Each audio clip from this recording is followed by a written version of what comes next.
Hello guys and welcome to Samantha's Kitchen. Today we've got a really exciting recipe that you will absolutely love. I'm going to make chicken pie or chicken pot pie. It's packed full of amazing herbs and vegetables, and yeah, I'm going to make it plant-based today. So for today's recipe you will need the following. I have got here 320 grams of seitan or fake chicken.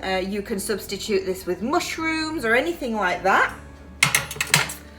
I have also got, for the vegetables, I have got 2 carrots, and I've just chopped them just finely, not too finely. I've got 2 celery sticks that I've just roughly chopped also.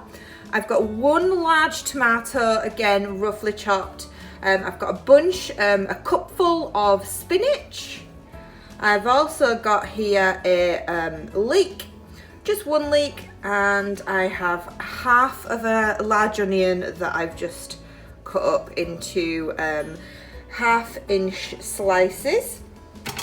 Then you will also need some potatoes. I've got 4 potatoes here, medium sized potatoes, nothing over the top. And for the wonderful herbs, you will need the following. So I have here, a teaspoon of tarragon, I've got a teaspoon of thyme, teaspoon of mixed herbs, 1/2 teaspoon of rosemary, 1/2 teaspoon of all-purpose seasoning. I've got 1 teaspoon of Himalayan salt, 1/2 teaspoon of white pepper, 1 teaspoon of Dijon mustard, and I have got some plant-based chicken flavoured granules, and there is 2 tablespoons here, and also 2 vegetable stock cubes. And just so you know what kind of chicken flavoured granules they are, these are from Aldi, and if you can see on the back, there is nothing in there that has any form of chicken or anything like that. So these are great just to add that little bit of flavour and that, you know, just that extra dimension to the dish. So let's get cooking. Sorry guys, as always, I forgot to mention some other ingredients. You will need some vegan spreadable butter, because we're going to use this to fry our vegetables in. You'll also need 1 tablespoon of flour and a pint of water. You will also need some pastry. I'm using the puff pastry that I froze last week, so I can show you the versatility of it. And let's get cooking. So on a medium-high heat, we are going to add 1 tablespoon of butter. I know it looks like a lot, but there is a lot of vegetables here, and we have to make a thicker sauce. So we're gonna then add, once we've put that in, our onions, like so, our leeks and our spinach to the dish, and we're going to let these fry down and sweat down for about 10 minutes, and then we will add then the celery. So we'll give that a good stir now, and we'll let all that cook down, and then we will add our celery, and I will come back then. So while the vegetables are cooking down, I'm going to take all these ingredients now. I'm boiling the kettle, and we are going to put all these ingredients into a bowl, and we're going to add a pint of hot water, and we're going to give it a really good stir because we're going to use this as our a rich, beautiful sauce to cover all the vegetables with, and it's absolutely beautiful and so tasty. So I'm going to do that now while these are frying down. Okay, so these have had 5 to 10 minutes and they've reduced down quite significantly. As you can tell, they've not gone brown or anything like that. What you want is just so that they're going on the verge of translucent. You don't want really any brown kind of oniony. Now what we're going to do is we are going to add our celery, and we're going to give this another cook for about 10 minutes, and then it will be time to make our sauce lovely and thick. So we will come back in 10 minutes, give this a good stir around. Again, just like a medium to high heat, but just keep stirring it. You want them to sweat down. You're not wanting to brown them in kind of yeah, you don't want them browned like how you'd make a curry or something along those lines. Okay, I have turned the heat off now because we are going to make the sauce thickened, and I have added 1 heaped teaspoon of flour, and what we're going to do is just going to mix that in. And what will happen is the butter that we've cooked this in, or the vegan substitute that you have, it will combine, it will coat these vegetables, and then when we add the liquid, it'll thicken the sauce up. So I've just stirred that in really well, and if you remember me telling you, I have made the sauce essentially with some a pint of hot water, and I added all the ingredients, the gravy, the herbs, the spices, and what we're going to do is we're going to add a little at a time. We don't want to add a lot. If we add a lot, it will go lumpy, so we just add a little bit at a time, like so.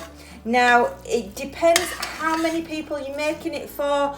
I may look at this and think it needs more liquid. That's fine, you can add more liquid to it.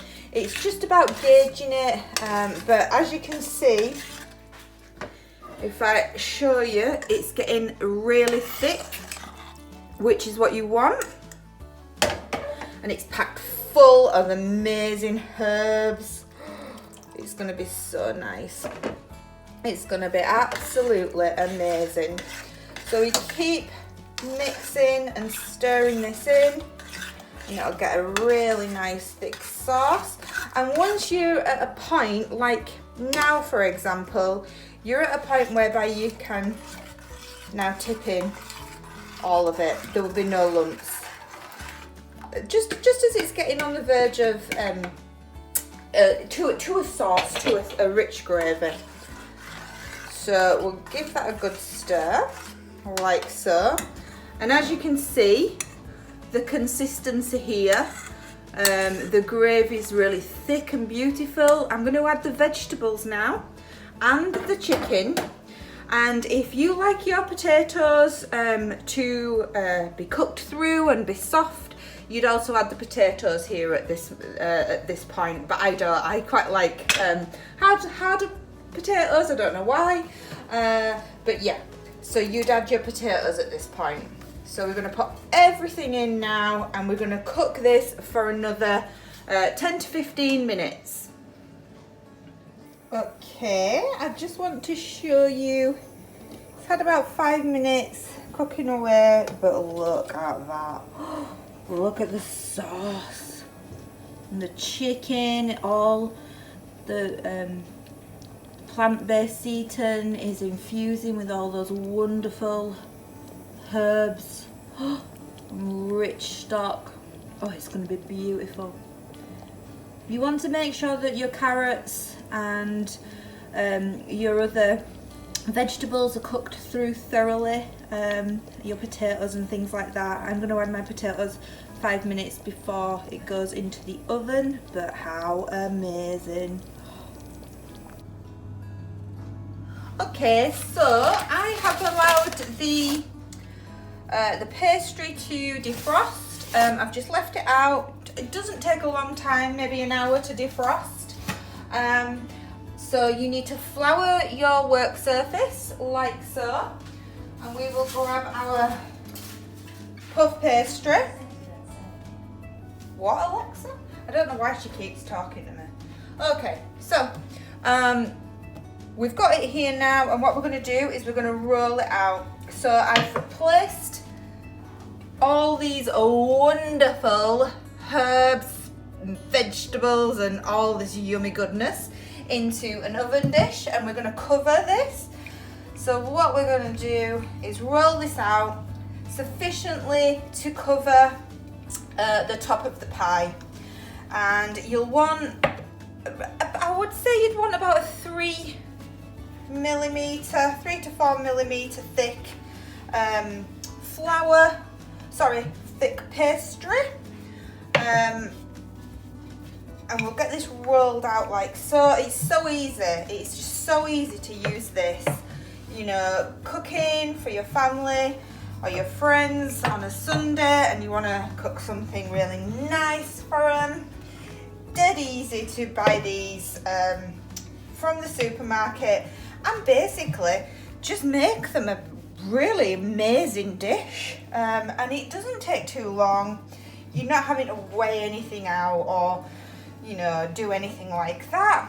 So yeah, I definitely recommend, if you can't be really that bothered to make the pastry, as you know, it's not that easy to make puff pastry and things like that, then yeah, just get it from your local shop. So we have got our pastry done, and we are going to cover now this dish, and we're going to make sure we have enough to cover it all, like so. Now what I'm going to do is, pastry shrinks in when it's cooking, and we've got this is a very saucy, rich, wonderful pie. So what I'm doing is I'm creating a dipped crimp around. You don't have to do it like this, but it just neatens up the edges, and because of the sauce, you don't want like all the sauce to come out over your pastry. So we'll do this, and we'll go all the way around, and then what we'll do then is we'll use a knife to cut the excess off, and most importantly, to create some air pockets. So we'll get a knife now, and you just trim the edge off like this. Nothing major. Do it at the edge of the pastry on this side, just like this. There is just something just lovely about making homemade dishes for people. And there's just something really nice about it. And you know, if you don't have all these ingredients that I've got in, you don't need to pour it in. Just give it a go. The key is to give it a go. So I'm just gonna crimp these up as well, and we will put in 2 air pockets. And what we'll do now is brush this with a little bit of plant milk, so it'll get nice and brown on top. And I'm going to put this in the oven for about 20 to 25 minutes, and I'll come back and I'll show you the end product. Okay guys, it has had 25 minutes and there's no liquid come out of it. It's absolutely gorgeous smelling. I cannot, it's so wonderful is the smell of this home cooked chicken and vegetable pie. You can't beat it. I think it's time to serve. Okay, let's cut into this. Look at this. Oh my goodness. Oh, flaky. Oh, look at this. It looks absolutely out of this world. Oh, amazing. Oh, it's so nice. Okay. Let us get this out. So we'll get this. It's wonderful. Ooh, look at it.